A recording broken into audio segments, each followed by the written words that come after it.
Olá galera, tudo bem com vocês? Mais uma vez, sejam muito bem-vindos ao nosso canal. Estamos aqui para mais uma vez trabalhar o nosso plano de estudo tutorado, material oferecido pela Secretaria de Educação do Estado de Minas Gerais. Estamos aí na terceira semana do terceiro volume relativos ao primeiro ano do ensino médio regular e hoje falaremos sobre a terceira lei de Newton. Mas antes de começarmos aí, eu peço a vocês, galera, inscreva-se em nosso canal, ative as notificações para receber os vídeos que temos postados semanalmente e se essa aula for útil para vocês, por favor, deixe aquela curtida para nos ajudar. Eu sou o professor Camilo, professor de Física do Escola Online.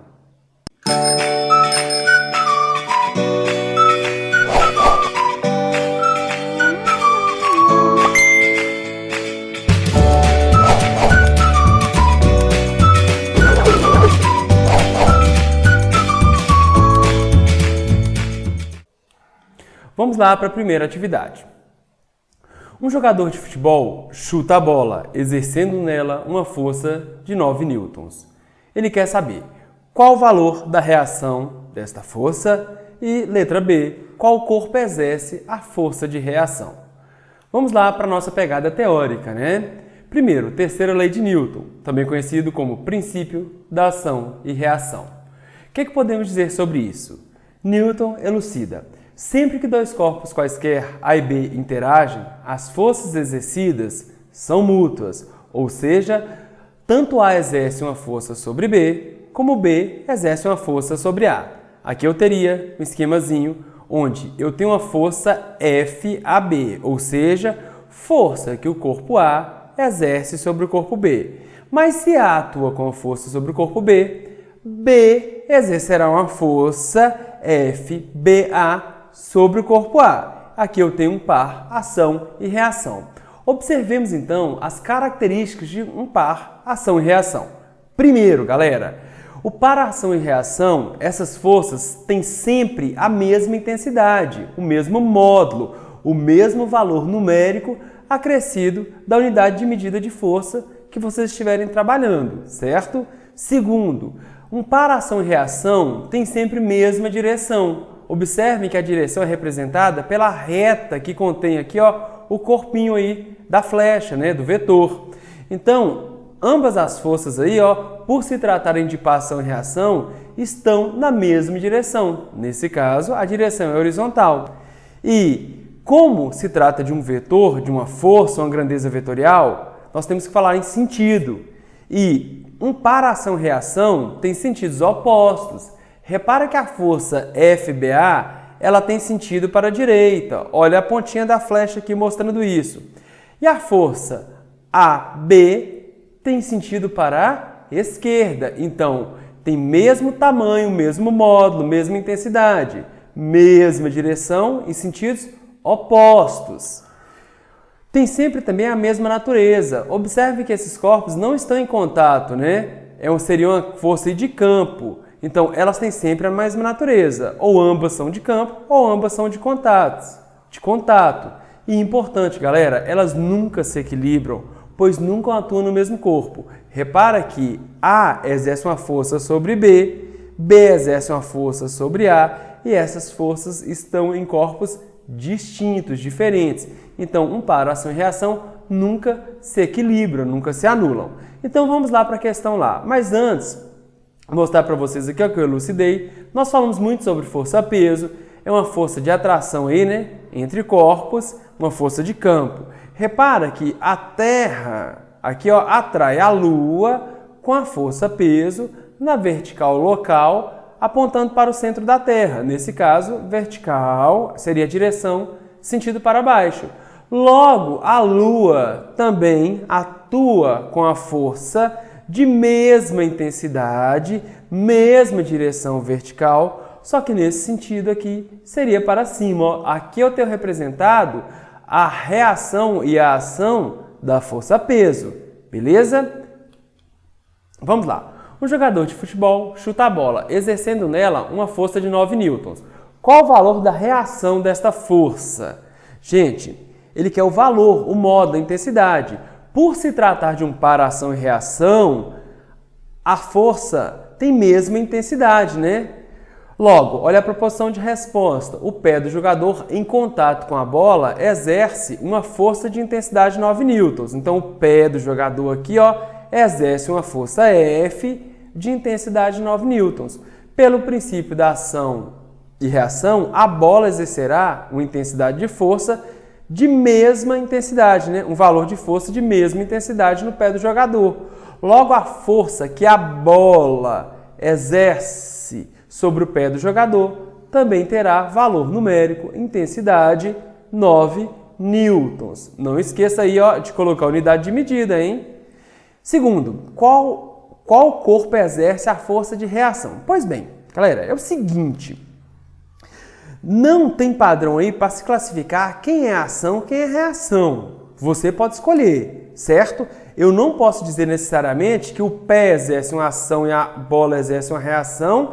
Eu posso dizer que se há uma ação, existe uma reação. Tranquilo? O que eu quero dizer com isso? É indiferente determinar qual das forças é ação, qual é a reação. Logo, podemos considerar o pé do jogador aplicando uma força de ação sobre a bola e a bola reagindo ao contato. Se você considera que o pé exerce uma ação, a bola exerceria uma reação. Bem como a bola aplicando uma ação sobre o pé do jogador e o pé do jogador respondendo com a reação sobre a bola. Tranquilo? Você pode até falar nesse caso, se você quiser, que a bola reage, a bola age com a reação sobre o pé do jogador, mas não necessariamente tem essa formalidade, certo? Se você considerar F como ação, essa força oposta seria a reação da bola sobre o pé do jogador. Mas se você considera que a bola age, tem uma ação sobre o pé do jogador, o pé do jogador teria uma reação sobre a bola. Então vamos aí para a próxima questão, né, galera? Questão de número 2, bem interessante, Um Fusca em movimento acelerado, num determinado instante, atinge a velocidade de 90 km por hora, quando se envolve em uma colisão frontal com o caminhão. A força que o caminhão exerce sobre o Fusca durante o contato é maior, menor ou igual à força que o Fusca exerce no caminhão? Primeira pergunta. Segunda, então, por que o Fusca normalmente sofre mais danos que um caminhão? Interessante, né, galera? Eu tenho uma colisão frontal, entre um caminhão, né, tem maior massa, com um Fusquinha aí que tem menor massa, uma colisão frontal. E aí, galera, eu disse para vocês que a intensidade é a mesma. Se o caminhão exerce uma força aí de, 200 newtons sobre o Fusca exercerá uma força também de intensidade de 200 newtons sobre o caminhão. Mas você percebe que as avarias aí, né, os efeitos aí físicos são diferentes mesmo. Então vamos lá, nossa proporção de resposta é o seguinte, galera. A intensidade é a mesma, os efeitos é que são diferentes. E esses efeitos dependem aí de alguns parâmetros. Primeiro, par, ação e reação apresentam mesma intensidade. Beleza. Logo, a força que o caminhão exerce sobre o Fusca tem mesma intensidade que a força que o Fusca exerce sobre o caminhão. Respondendo aí a primeira indagação. Continuando.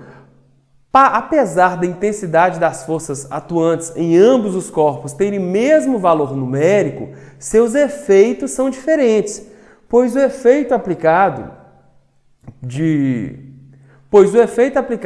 uma força aí depende da massa do corpo, que é a massa, galera, medida da inércia, bem como de suas propriedades mecânicas, de sua resistência mecânica aí relativa a cada corpo, né? Como o caminhão tem maior massa em relação ao Fusca, o caminhão, né, ficará sujeito à mesma intensidade de força que o Fusca, sofrendo menor desaceleração, né? Porque quanto maior a massa, para uma mesma intensidade de força, menor será a aceleração, observando também menores avarias mecânicas devido ao choque. Então, o caminhão sofre um efeito aí, devido à sua resistência mecânica, ter maior resistência mecânica, ele terá menor avaria. E também, devido ao caminhão ter maior massa, ele ficará sujeito a uma mesma força aí, devido ao contato, e terá menor desaceleração. Logo, em geral, o caminhão terá menor avaria mecânica, beleza? Então, mesma intensidade de força, só que os efeitos são distintos. Esse efeito aí depende também da resistência mecânica dos corpos. Tranquilo, galera? Vamos aí, para a terceira questão. Em 2020, ocorreu o lançamento do foguete espacial Falcon 9 em Cabo Canaveral, com 2 astronautas da NASA em direção à Estação Espacial Internacional ISS, sendo o primeiro lançamento tripulado dos Estados Unidos após 9 anos. O lançamento foi transmitido ao vivo da SpaceX pelo canal da NASA no YouTube. O princípio de propulsão do foguete pode ser entendido através das leis de Newton. Considerando a importância das leis de Newton aplicadas no lançamento dos foguetes, faça uma pesquisa e explique com suas palavras como ocorre o lançamento de foguete espacial. Beleza, vamos lá. Isso aí, galera, ele pede para que vocês aí pesquisem sobre essa aplicação aí das leis de Newton, tranquilo? Eu vou fazer uma breve explanação, vou deixar uma proposição de resposta para vocês, mas nada impede que vocês aí pesquisem sobre o assunto.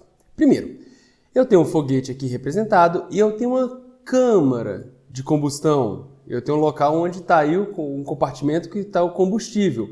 Esse combustível ou propulente, ele em geral é líquido ou sólido, podendo também ser sólido. Quando acontece a combustão, ele, através da explosão, essas massas aqui, de vapor, devido aí, à vaporização do combustível, elas vão ter uma grande velocidade. Mesmo que você considere uma pequena quantidade em massa de cada partícula, a velocidade é imensa. Eu tenho o que nós chamamos aí de quantidade de movimento, tem um impulso resultante aqui. Nesse caso, como a partícula ela vai se movimentar, ela está sujeita a uma força, para mudar seu estado, para se movimentar. Então eu tenho uma força aqui, devido aqui, essas partículas e que a massa de vapor sair pelo bocal. Então você tem uma força nessa direção e sentido. Se você tem essa força que podemos chamar de ação, você vai ter uma reação devido à expulsão do vapor. Essa reação se dá na parte interna aí da câmara de propulsão, certo? E essa força de reação, ela empurra, ela vai ser um empuxo, a gente chama isso de empuxo, e empurra essa aeronave, essa nave espacial, nessa direção e sentido. Então eu vou colocar uma proposição de resposta para vocês, para ver se fica mais claro aí. O principal motivo para o foguete subir é a terceira lei de Newton.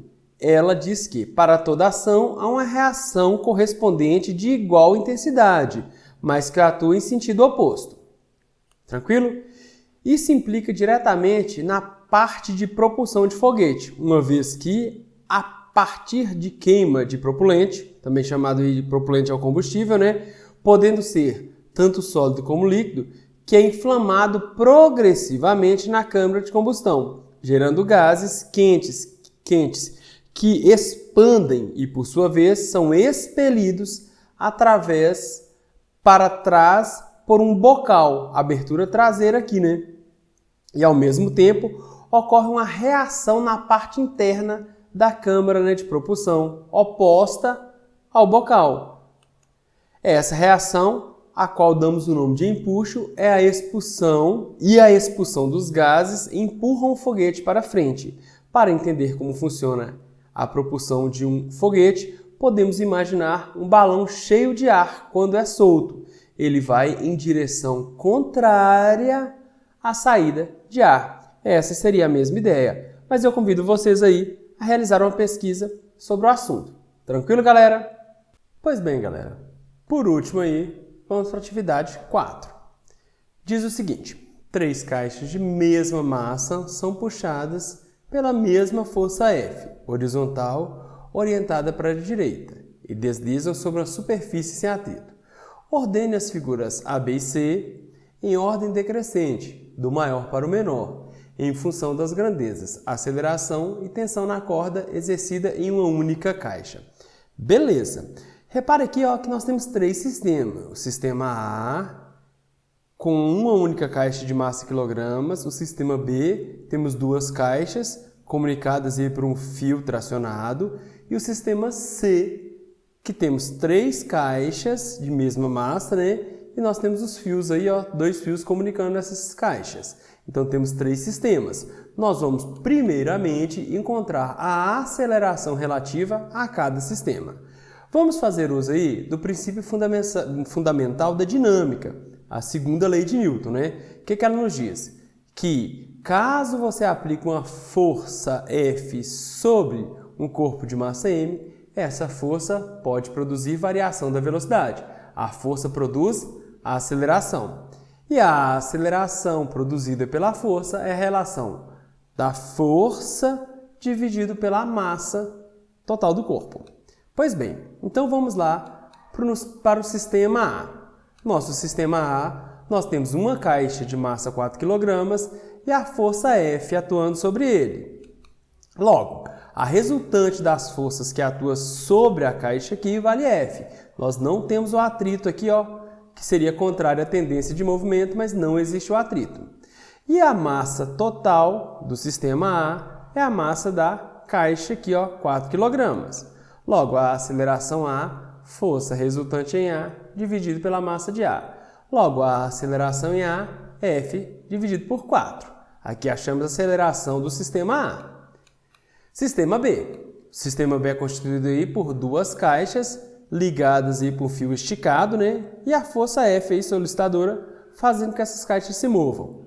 Então, qual a resultante na horizontal aqui do sistema B? F. Tranquilo? E qual que é a massa total? 4 mais 4 é como se nós tivéssemos uma única caixa de massa 8 kg. Logo, a aceleração resultante seria a força resultante em B, que vale F, dividido pela massa total, que vale 8.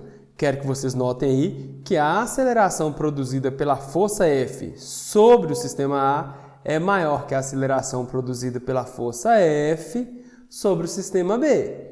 F sobre 4 é maior que F sobre 8. Vamos aí para o nosso sistema C. É um sistema constituído por 3 caixas e temos esses fios aqui, ó, que comunicam essas caixas e a força F. Mais uma vez, os dados. Força resultante na horizontal, F. Massa total do sistema é como se tivéssemos uma única caixa de massa total, 12 kg. A aceleração resultante é a força resultante dividido pela massa total. Logo, a aceleração do sistema C é F dividido por 12. Se vocês observarem aí, ó, a aceleração do sistema A é maior que a aceleração do sistema B e a aceleração do sistema B é maior que a aceleração do sistema C. Pois bem, está posto na ordem decrescente aí da grandeza física aceleração. Vamos partir aí, ó, para a segunda pretensão da questão, que é justamente observar a tensão na corda exercida em uma única caixa. Nós vamos observar aí a tensão aí em todas as cordas, tá? Eu não se entendeu muito bem o que ele quis com essa questão, mas vamos observar a tensão aí e classificar aí em ordem decrescente. Primeiro, galera, a tensão no sistema A não existe, porque para que se tenha tração-tensão, é necessário que tenha cabos, fios, cordas esticadas, estiradas, tracionadas. E no sistema A, nós sequer temos cordas, certo? Então, vamos lá para o sistema B. No sistema B, nós temos 2 blocos e esses 2 blocos são comunicados por uma corda. Eu chamei aqui, ó, bloco 1, bloco 2 e no lugar das cordas eu representei as forças. T1 é a força de tração devido ao contato da corda esticada com o bloco 1. T2 é a força de tração devido ao contato da corda esticada com o bloco 2. E aí, eu vou trabalhar, gente, com o bloco 2 isoladamente. Por quê? Porque sobre ele vai agir uma única força T2 na horizontal. Vai ficar mais fácil a análise. E como você tem uma única corda comunicando aqui, ó, em todos os pontos da corda, a intensidade da tração vai ser a mesma. Então, a intensidade de T2 é a mesma que T1, tá bom? Então, fica mais fácil trabalhar com o bloco 2. Quanto que vale a massa de 2 isoladamente, galera? 4 kg. E a aceleração do bloco 2 é a própria aceleração do sistema. Nós vimos na questão passada que a aceleração do sistema B seria F sobre 8. Nós sabemos que a força resultante no bloco 2 sobre o bloco 2, T sobre 2. T sobre 2 é massa que multiplica a aceleração, ou seja, F sobre 8, aceleração do sistema B. Então, T2, né, tração 2, seria 4 que multiplica F sobre 8. O valor de T2 é F sobre 2 newtons, certo? E eu quero lembrar para vocês que a intensidade de T2 é a própria intensidade de T1, por se tratar da mesma corda. Beleza? Então, eu tenho aqui ó, o valor relativo aí à tração T1 e T2. Vamos lá agora para o sistema C. Tenho 3 blocos. E aí? Bloco 1, bloco 2 e bloco 3. Sobre o bloco 1, eu tenho uma T3, que é a tração devido ao contato do fio sobre o bloco 1. Sobre o bloco 2, eu representei uma tração T4. Aqui, sobre o bloco 2, aqui, nós temos também uma tração T5 nessa direção e sentido. E uma tração T6 sobre o bloco 3. Vamos trabalhar primeiramente com o bloco 3. Mesmo motivo. Sobre ele aqui na horizontal, eu tenho apenas T6. Tranquilo? A massa do bloco 3 é 4 kg. A aceleração que o bloco 3 está submetido é F sobre 12, pois o bloco 3 ele faz parte do sistema C, então todos os 3 blocos estão submetidos à mesma aceleração. A força resultante em 3, T sobre 6.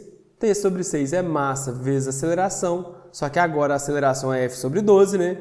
4 vezes F dividido por 12.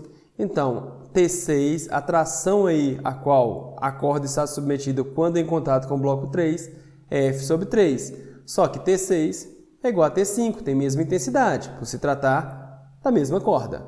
Beleza? E agora, vamos lá para o bloco 2, porque daí nós queremos agora T4, né? Temos já o valor de T5, F sobre 3. Então, qual que é a massa do bloco 2? Trabalhando isoladamente, 4 kg. Qual é a resultante sobre o bloco 2? T4, horizontal para a direita, menos T5, horizontal para a esquerda. Logo, a força resultante, T4 menos T5, massa que multiplica a aceleração do sistema C, F sobre 12. Logo, eu posso falar que T4 é igual a T5 mais 4F dividido por 12. Quanto que vale T5? Tá aqui, ó, F sobre 3. 4 vezes F dividido por 12 também é F sobre 3. Então, a intensidade da tração T4, 2 que multiplica F sobre 3. Lembrando que a intensidade de T4 é igual à intensidade de T3, que vale 2F dividido por 3.